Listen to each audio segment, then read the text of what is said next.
Dia, já tem gente aí na sala me vendo? Bom dia, Jorge. Bom dia, umas vozes assim de quem ainda está na cama assistindo. Bom dia, Jorge. Bom dia, eu sei que vocês ligam com Nossa, eu tô sim, eu tô completamente acabada. e me largam aqui sozinho falando, mas não tem problema não. Muito bem, vamos começar? Vamos começar? Já mudaram o caderno de sociologia para filosofia? Você tá carente? 2 semanas sem vê-los, eu até cresci, ó. Né? Estou com a barba maior, estou com o cabelo maior. Eu fiz uma promessa que só vou cortar cabelo e barba quando terminar a pandemia. Então, portanto, né, nos próximos 20 anos, vocês vão me ver com o cabelo cada vez maior, né? Tá parecendo um filósofo de verdade. Agora sim, estou quase um filósofo de verdade, né? Falta só andar na rua miseravelmente, mas estou chegando a esse ponto já. Então, logo vai ser parecido com o cínico lá, né? O Diógenes, que morava em um barril e ficava com a lanterna procurando um homem pela rua. Eu, na verdade, já encontrei o meu homem. Bom, mas vamos lá. Né? Hoje nós estamos no contratualismo. Lembra da aula passada? Nós vimos o Thomas Hobbes na aula passada, onde nós vimos seus 2 livros, o De Cive e o Leviatã, onde ele apresentou o seu contrato social que defende uma soberania absoluta do monarca sobre a sociedade. Lembrando que em Hobbes não é somente o monarca que tem o poder soberano, é o Estado sobre os cidadãos, ok? Hoje nós vamos continuar na história da Inglaterra, só que hoje nós vamos para o segundo contratualista, o John Locke. Importante esse cara, tá? Muito importante. Ele é o pai do liberalismo político, assim como Adam Smith é o pai do liberalismo econômico. Então, quais são os textos que nos interessam do John Locke? Nos interessa a Carta à Tolerância, muito importante, e os 2 tratados sobre o governo civil. O período dele é esse aqui, ó, 1632 a 1704. Se você botar 30 anos aqui, ó, ele com a idade de 30 anos, ele vai estar trabalhando aqui, ó, no período de 1660, que é a retomada da monarquia inglesa, e 1685, que é a Revolução Gloriosa, que o John Locke teve um grande papel. Legal? Então nós vamos tratar disso hoje. Primeiro, vamos voltar lá na Inglaterra para saber o que aconteceu com a história de Carlos I. Lembra que Carlos I estava tendo um problema com os puritanos, chamou o Thomas Hobbes para o Thomas Hobbes construir uma teoria que substituísse a teoria do Bossuet e do Baudin, que é a origem divina do poder real. O Hobbes fez, mas não adiantou nada. O rei acabou entrando numa guerra civil. Então vamos para cá, que eu vou contar para vocês um pedacinho da história da Inglaterra. Provavelmente vocês já tiveram isso em história, então vocês estão sabendo de cor e salteado tudo isso, né? Então nós vamos falar um pouquinho da história da Inglaterra para encaixar o John Locke no meio disso tudo. Vamos lá. O que aconteceu? O rei Carlos I,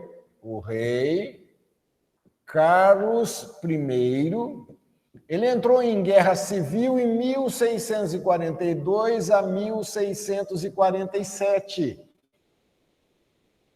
da Inglaterra, guerra civil. No final desse processo, o rei foi julgado. Então, o rei foi julgado pelos puritanos. E em 1649, o rei Carlos I, ele é decapitado. Então, isso aqui é muito importante. O primeiro rei a perder a cabeça na Europa foi o rei inglês, Carlos I.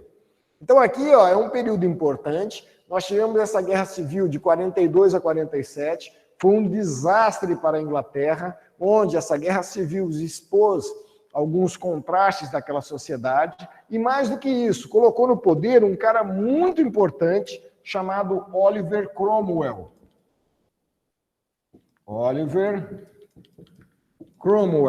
Então, Oliver Cromwell vai ser o cara que vai comandar o julgamento do Carlos I, e é ele quem vai mandar decapitar o Carlos I. Há uma frase famosa do Oliver Cromwell, quando o rei é decapitado, que ele levanta-se o sangue do rei e diz: vejam, é vermelho igual o nosso. Que havia aquela tradição que os reis eram diferentes, que tinha o sangue azul e o caramba. Então agora o Oliver Cromwell, quando corta a cabeça do rei, ele diz assim: agora na sociedade inglesa nós não temos mais súditos e soberanos, somos todos cidadãos. Então, a partir de Oliver Cromwell, nós teremos a questão da cidadania inglesa implantada. E o que o Oliver Cromwell vai fazer? Ele vai se auto-intitular o Lord Protector da Inglaterra. Então, Oliver Cromwell se transforma em um Lord Protector da Inglaterra e vai conduzir a Inglaterra de 1649 a 1658. Então, nesse período aqui, é onde ele vai fazer a grande Comunidade Britânica. O que é isso? É aquela famosa Commonwealth. Ou seja, o Oliver Cromwell percebe que na Inglaterra o comércio precisa sair daquele comércio varejista local e se transformar em um grande comércio atacadista. Então, o Oliver Cromwell faz os barcos ingleses irem buscar os produtos, né, as especiarias, a pólvora, etc., trazer para a Grã-Bretanha, e lá na Grã-Bretanha eles fazem a distribuição para os demais países da Europa. Então, nesse sentido, a Inglaterra vai ter um grande boom de crescimento, vai ter um crescimento econômico muito importante, fomentando aquelas teorias liberais econômicas do Adam Smith que está dentro desse período. Então, o que está acontecendo na Inglaterra? É o governo do Oliver Cromwell que vai fazer com que haja uma importante evolução econômica da própria Grã-Bretanha. E aí o que vai acontecer? Em 1658, o Oliver Cromwell morre. Então assume no lugar dele o Richard Cromwell. Richard Cromwell, o seu filho, que fica no poder apenas 58 e 59, quando ele perde o poder, e aí vem com tudo o rei Carlos II. Então, o rei Carlos II, em 1660, ele restaura a monarquia. Então, ao restaurar a monarquia, o Carlos II, olha o que o maluco faz. Ele manda desenterrar o cadáver do Oliver Cromwell e manda enforcar o cadáver do cara. Por que isso? Ele quer demonstrar o poder da monarquia sobre os puritanos. Então, ele manda desenterrar o cadáver do Oliver Cromwell e faz uma cerimônia de enforcamento do cadáver. Então, de 1660 até 1685, é quando John Locke vai aparecer para fazer oposição ao rei Carlos II. Então, todo o trabalho do John Locke é um trabalho de crítica política à monarquia do Carlos II. Entendeu isso aí? Então, agora vamos para os livros do John Locke. Então, eu te coloquei toda a situação histórica. Agora nós vamos começar a trabalhar os livros do John Locke. Então, vamos a ele. O primeiro livro dele é muito, muito importante. Essa Carta à Tolerância. Carta à Tolerância. Nesse livro, nós vamos ter uma grande mudança que é importante na filosofia. Nós já vimos aqui, ó, Maquiavel. Então, Maquiavel separou religião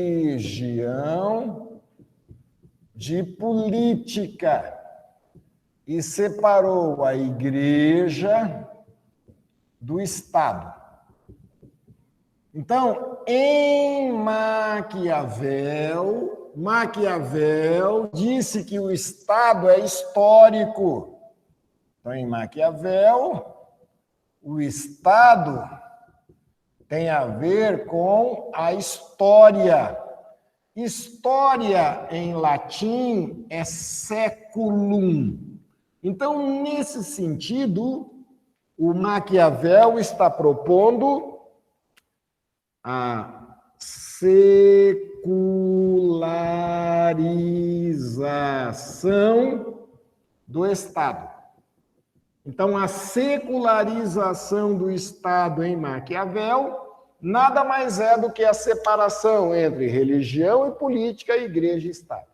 Beleza? Agora vem o John Locke. John Locke. O Locke, ele propõe o seguinte: na Grã-Bretanha,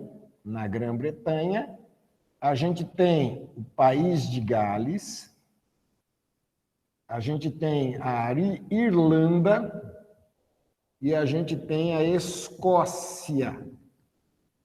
No país de Gales, eles são protestantes, né? É o que nós chamamos de anglicanos. Na Irlanda, eles são católicos, né? E na Escócia, eles são protestantes. Então, ó, nós temos os anglicanos, os católicos e os protestantes. Então, o John Locke ele estava preocupado com o quê?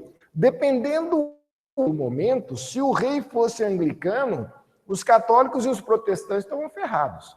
Se o rei fosse católico, os anglicanos e os protestantes estavam ferrados.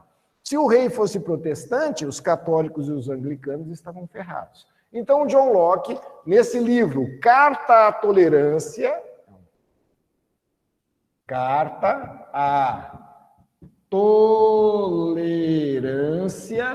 o John Locke vai propor uma novidade. Ele vai dizer que o Estado deve ser laico. O que significa um Estado laico? Para fechar aqui, ó. Estado laico significa que a religião é um direito do indivíduo e não uma imposição do Estado. Então, é importante isso aqui. Muita gente hoje usa o termo laico de maneira errada. Diz assim, o Estado é laico, então não pode ter religião. Não, na verdade o Estado é laico, ou seja, o Estado não pode impor uma religião a ninguém. A religião passa a ser um direito do indivíduo. Então, atenção, em sociologia, Estado laico e Estado secular é a mesma coisa. Separação do Estado com a igreja. Em filosofia, não. Em filosofia, Estado secular é Maquiavel, no qual ele separa religião de política e igreja de Estado. E Estado laico é o conceito de John Locke, no qual a religião passa a ser um direito do indivíduo. Então, quando a gente diz o Brasil é laico, significa que no Brasil você tem direito de ser católico, protestante, ateu, o que você quiser. Beleza? Então, agora vamos ao livro político do John Locke. Então, nesse primeiro livro, o que é que nós vimos? A questão de onde está o John Locke, contra quem ele está falando. Então, ele está falando contra a monarquia restaurada da Inglaterra a partir de 1660, e ele está falando sobre uma carta à tolerância religiosa, promovendo ou propondo o Estado laico. Agora vamos ao contrato do John Locke, muito importante, o contratualismo.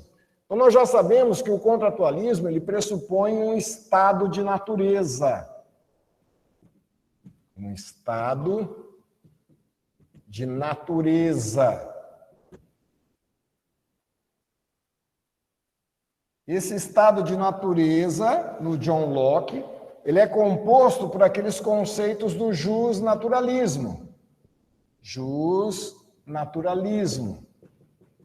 Então, quais são os conceitos do justnaturalismo? A vida, a liberdade e a igualdade. Então, vida, liberdade e igualdade. Assim como Hobbes acrescentou a esses direitos a questão da sobrevivência e do uso da força e violência, o John Locke vai acrescentar aqui, atenção, o corpo. Então, o corpo passa a ser um direito do indivíduo. O corpo não pertence ao rei, não pertence ao papa, nem pertence ao Estado. O corpo pertence ao indivíduo. Mais ainda, o trabalho. Então, o trabalho é um direito do indivíduo. Por isso é importante nessa pandemia se discutir isso aqui, ó. O Estado, em nome de um argumento científico, me tirou o direito ao meu corpo e o meu direito ao trabalho. Então, vai juntando os dados para a gente usar como argumento lá na frente. E o trabalho do corpo gera um outro direito, a propriedade privada. Então, em John Locke, esses são os direitos naturais. A vida, a liberdade, a igualdade, o corpo, o trabalho, a propriedade privada. E, no estado de natureza, os homens vivem em relativa paz. Então, lembra lá que no Hobbes, os homens viviam em guerra, aqui em relativa paz. Então, vamos desenhar aqui, ó. Desenhar os homens. Vamos desenhar a natureza primeiro. Natureza. Então, a natureza é representada por um pé de maçãs. Pé de maçãs. E aqui nós temos o homem A.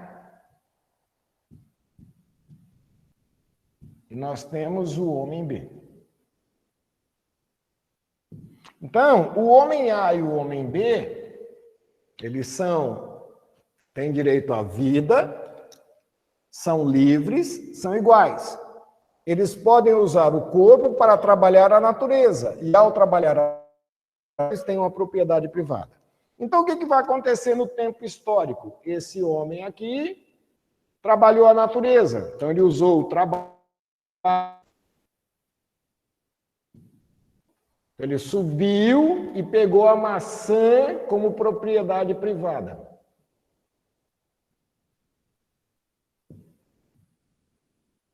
E o homem B? O homem B, ele não trabalhou. O que ele fez? Não fez nada. Ele ficou no ócio. No ócio. Então, aqui, ó, o que vai acontecer? Com o passar do tempo histórico, esse homem vai lá e pega todas as maçãs para ele. Aí chega o homem B e fala para ele assim: ô homem A, me dê uma de suas maçãs, já que a maçã está na natureza e a natureza pertence a todos. Aí o homem A vai dizer: ó, mas essa maçã que está aqui não é a mesma que está na árvore, porque é a maçã mais o meu trabalho. Então, se você quiser a minha maçã, você tem que trabalhar para mim. Aí o homem B não vai querer. Aí, nesse momento, acaba a relativa paz. Então, o estado de natureza no John Locke acaba quando a propriedade privada é ameaçada. Então, quando a propriedade privada é ameaçada, eles saem de um estado de natureza e vão gerar um estado civil para decidir de quem é essa maçã. Então, essa é a primeira parte do John Locke. Eu vou ficar até aqui hoje, para que na aula que vem a gente consiga refletir sobre isso. Então, ó, temos que deixar um trabalho para casa. O trabalho que eu vou deixar para você é sobre a Carta à Tolerância. Você vai pesquisar esse livro, essa obra. Carta, anota aí. Carta à Tolerância. E eu quero um resumo de 10 a 15 linhas sobre a questão do Estado laico. Beleza? Então, esse é o nosso trabalhinho que nós vamos ter que fazer. Vocês vão ter que me entregar até a semana que vem, tá bom? Então, é isso aí. O que é que acharam da aula? O tema é legal, né? Jorge, Sim, pergunte. só não esquece de criar depois um arquivo no Classroom para a gente poder postar atividade. Ah, tá. Isso eu vou fazer. Já vou fazer hoje com a Ellen. Tá bom. Tá joia? Deu para entender a aula? Tranquilo? Deu sim. São fáceis, são fáceis. Sim, foi bem legal. Legal. Desculpa, eu estou falando um pouco assim, que eu estou com dor, eu estou com um monte de remédio aqui na boca. Você voltou aos procedimentos? Todas as vezes que eu venho dar aula, eu tenho que tirar os ganchos que o dentista põe na minha boca para eu poder dar aula, né? E fica doendo, não tem jeito. Eu estou dando aula com dor, mas por vocês eu faço qualquer coisa. Que fofo. Dar aula com dor.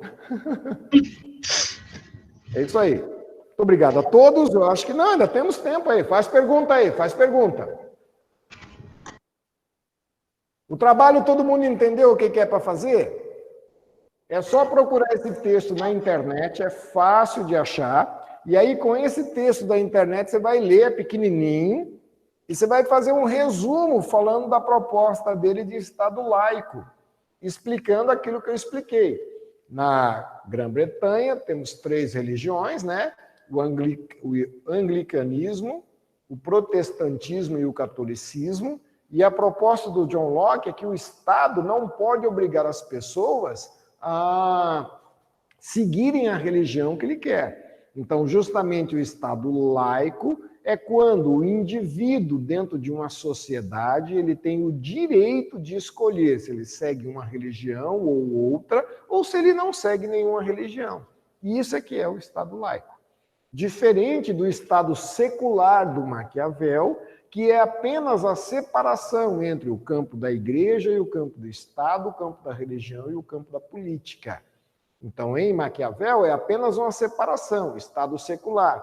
No John Locke, é um direito. O indivíduo tem o direito de professar a religião que ele quiser, inclusive não professar nenhum tipo de religião. Tá bom? Isso é muito importante. Eu queria também que vocês já prestassem atenção que aqui no meu esqueminha, é o esqueminha da cigarra e da formiga. Então, aqui, ó, o homem A é a formiga. E o homem B é a cigarra. Vocês lembram da historinha? Né? A formiga trabalha e a cigarra fica cantando no ócio. Por isso que é importante essa palavra, porque quando você estudar em sociologia o Max Weber vai falar que o capitalista é um homem de negócio, é um homem que nega o ócio, porque ao negar o ócio, ele trabalha. Você quer ver mais coisas? Esse homem aqui é cristão. Então, nesse sentido, quando você fala dentro do cristianismo, cabeça vazia é oficina de quem? Do diabo. Então, isso também está associado a essa visão cristã que nós temos do trabalho. Deus ajuda quem? Quem cedo madruga. Então, todos esses componentes estão dentro dessa ideia de capitalismo que está nascendo aqui, de liberalismo político que está nascendo aqui e de liberalismo econômico que também está nascendo aqui, vai ser aprimorado pelo Adam Smith. Ok? Mais pergunta.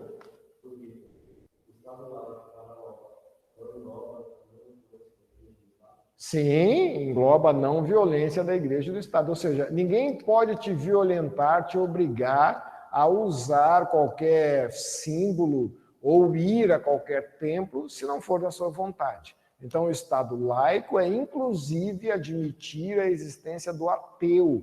O ateu é uma posição política, ele tem direito de ser ateu.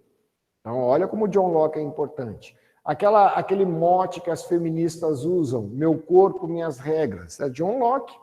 John Locke que está dizendo, o Estado não pode colocar a mão no corpo do sujeito. Tá? Quando nós terminarmos o John Locke na aula que vem, eu vou fazer uma comparação entre ele e o Hobbes em 2 conceitos importantes. Direito de Estado e Estado de Direito. Legal? São 2 conceitos importantes para a gente entender, inclusive, a discussão que está rolando hoje no Brasil sobre quem pode e o que não pode ser feito a partir do corpo e a partir da determinação do Estado.